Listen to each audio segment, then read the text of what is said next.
paslı gelip geçtik. Oğul paslı gelip geçtik. Bizim dağları dağlar ey, dağlar ey, dağlar ey, dağlara. Ey Yezidler ey, bende olduk beyik beyik dağlar ey, dağlar ey, dağlara.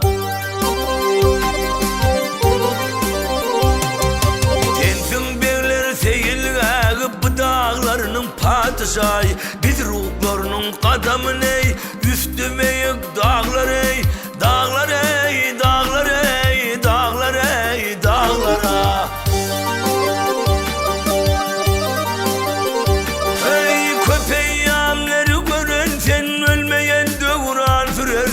Bu dünyada sen durarsan kalgıl bizden dağlar ey, dağlar ey, dağlara. Yiğitler söveşeden de saylar kovağa dolanda, Yezid üstüme gelende berin medet dağlar ey, dağlar ey, dağlara.